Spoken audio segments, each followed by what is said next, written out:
ആസാം പുതിയ പാതയിലേക്ക് ഹിമന്ത് ബിശ്വ ശർമ്മയ്ക്കൊപ്പം ചേരുകയാണ് ആസാമിലെ മുസ്ലിം സമുദായം. യാതൊരു സംശയവുമില്ലാതെ ഇത്തവണത്തെ ബക്രീദിന് മുസ്ലിം സമൂഹം പശുവിനെ കൊല്ലുന്നത് ഒഴിവാക്കണം എന്ന് അഭ്യർത്ഥിക്കാനുള്ള സംസ്ഥാനത്തെ വിവിധ ഈദ്ഗാഹ് കമ്മിറ്റികളുടെ തീരുമാനത്തെ അസം മുഖ്യമന്ത്രി ഹിമന്ത് ബിശ്വ ശർമ്മ സ്വാഗതം ചെയ്തു.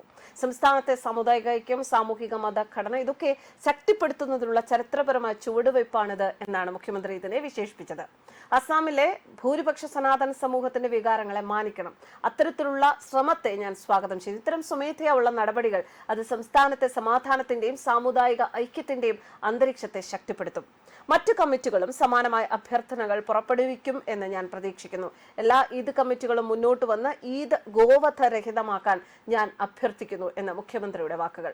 മെയ് 23-ന് ധുബ്രി ടൗൺ ഈദ്ഗാഹ് കമ്മിറ്റി പുറപ്പെടുവിച്ച ഔദ്യോഗിക നോട്ടീസിൽ കർശനമായ സംസ്ഥാന നിയമങ്ങൾ ഉദ്ധരിച്ച് നിരോധനം ഒരു തരത്തിലും മതപരമായ ബാധ്യതകളെ ലംഘിക്കുന്നില്ല എന്ന് പ്രസ്താവിച്ചു. അസം സർക്കാർ ഇതിനകം തന്നെ മൃഗസംരക്ഷണ നിയമം നടപ്പിലാക്കിയിട്ടുണ്ട്. ഈ നിയമത്തിലെ വ്യവസ്ഥകൾ പ്രകാരം പശുക്കളെ ബലിയർപ്പിക്കുന്നത് നിയമപരമായി നിരോധിച്ചിരിക്കുന്നു എന്ന് കമ്മിറ്റിയുടെ പ്രസ്താവനയിൽ പറയുന്നു. അതേസമയം തന്നെ നിയമലംഘനങ്ങൾക്ക് ജാമ്യമില്ലാ കുറ്റങ്ങൾ ചുമത്താമെന്നും കുറഞ്ഞത് 3 വർഷം മുതൽ പരമാവധി 7 വർഷം വരെ തടവും കനത്ത പിഴയും ലഭിക്കുമെന്നും കമ്മിറ്റി പൗരന്മാർക്ക് മുന്നറിയിപ്പ് നൽകി.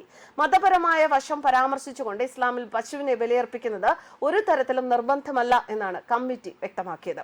എന്തായാലും വളരെ നല്ല രീതിയിലുള്ള ഒരു തീരുമാനം. ഒരു സംസ്ഥാനത്തുള്ള എല്ലാ സമുദായവും ഒരുമിച്ച് കൈകോർത്ത് മുന്നോട്ടു പോകുന്നതിനുള്ള ഒരു തീരുമാനം. അസം പുതിയ പാതയിലാണ്. News desk കർമാനസ്.